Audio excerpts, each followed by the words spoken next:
Night-bright grocery lights hummed like a held breath.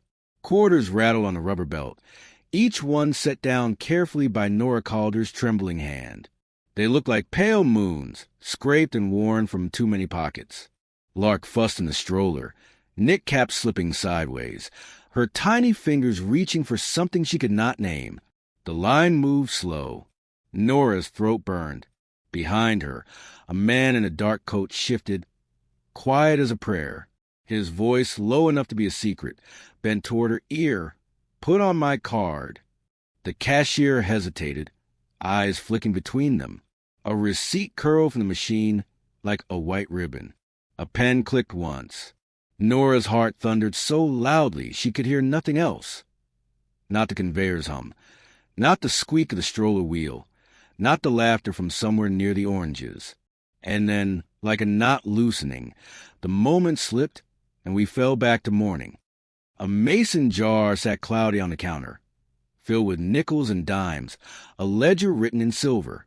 Nora pressed a violet between the torn pages of a list, its petals fragile, its color a memory she refused to lose.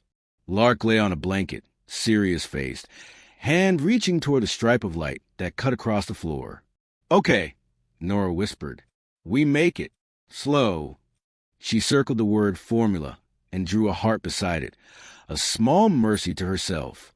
A rectangle of paper waited under the door, a rent reminder with boxes and numbers, even a stamped smiley face meant to soften the blow.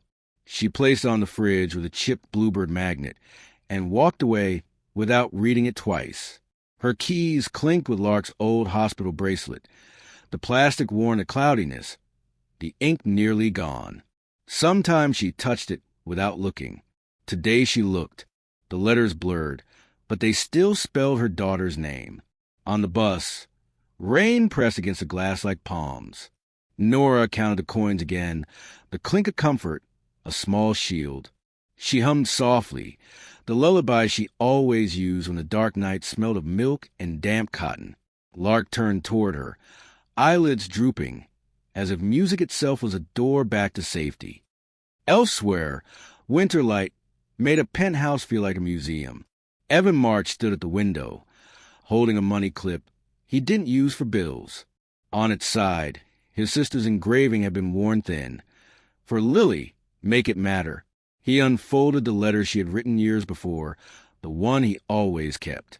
Her words still pressed into him. Small bridges save lives. Stop building monuments. Ev. Lay planks. One by one. He laughed once, a sound too thin for the room, then let his coffee go cold. He left without a tie, the clip in his pocket like a compass. The store smelled of oranges and clean floors. Nora walked its aisles with the precision of someone balancing on a wire. Ounces per dollar became a mantra. She chose can Lark would drink, placing it into the cart as if lighting a candle. Evan, a step behind, noticed a violet in her folded list, the way her shoulders squared each time she lifted an item. Each gesture was a kind of prayer. The line dragged forward. The cashier's hair was pinned with a seashell clip, her eyes paper-tired. Lark hiccuped, almost asleep.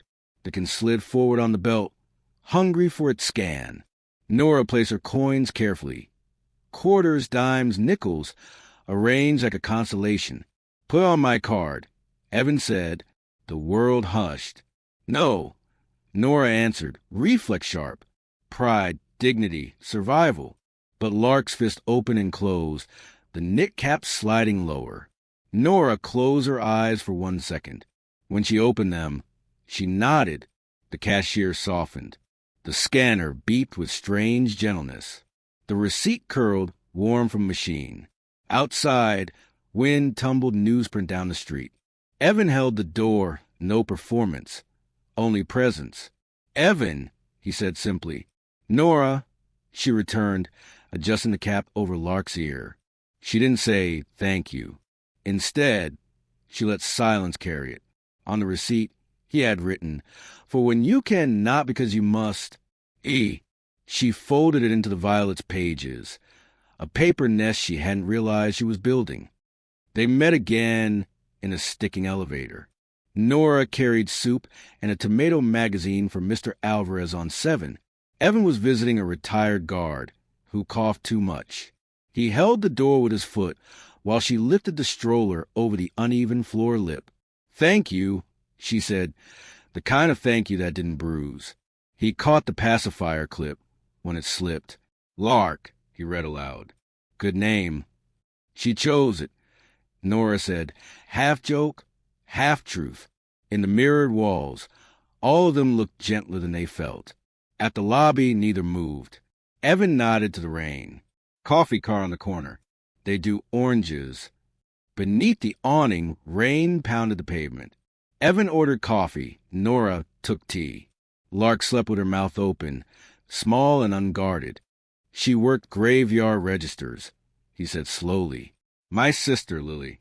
She said kindness accrues interest." Nora touched a folded letter in her pocket. Unmailed, written in the hush of Lark's breathing.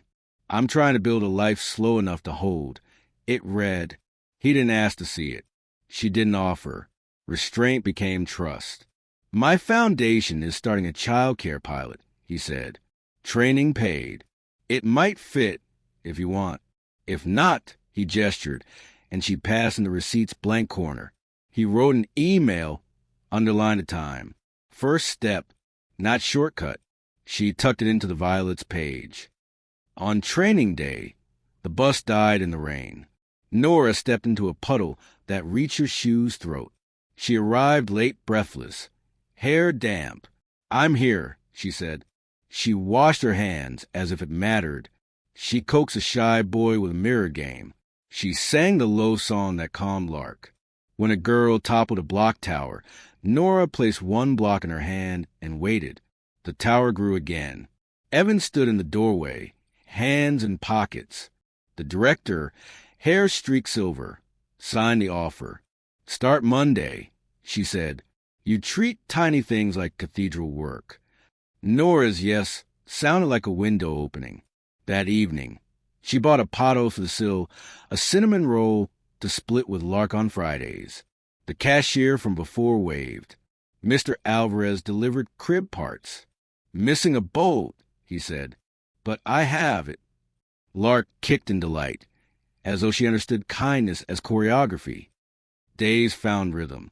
Lark pulled herself to the crib's edge. A tiny captain.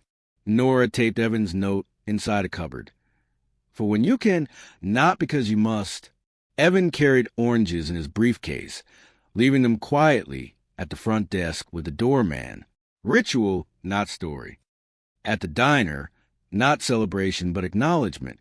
The room smelled of oranges and coffee. Lark slept in the stroller. The potholes sat as witness. "I don't want to be needed for money," Evan said. "I want to be wanted for the way I pay attention." "I don't want to be taken care of," Nora said. "I want to choose when I reach for a hand." Their words lingered. The waitress refilled cups in silence. He admitted he still heard Lily like a lighthouse beam. Nora told him the violet reminded her of a field once loved. "People say rescue like it's dramatic," she said. "Most days it's a jar, a list, someone noticing." "Most days," Evan agreed, placing his hand palm up. Her fingers found his. Not fireworks, harbor lights. Quiet, steady, guiding home. On a snowlit Saturday, Nora dropped her final quarter into the jar. It chimed triumphant. Lark clapped. Nora peeled the old label and wrote a new word in careful script. Grace. Some bridges are paid in coins, some in courage. Some are laid plank by plank. Pressed violets hidden in the pages. If this story touched you, carry it forward. Share it with someone who needs a lantern. Subscribe, stay, and let the next small bridge be yours. And maybe keep a pressed violet in your pocket for the hand you'll hold when the world falls still.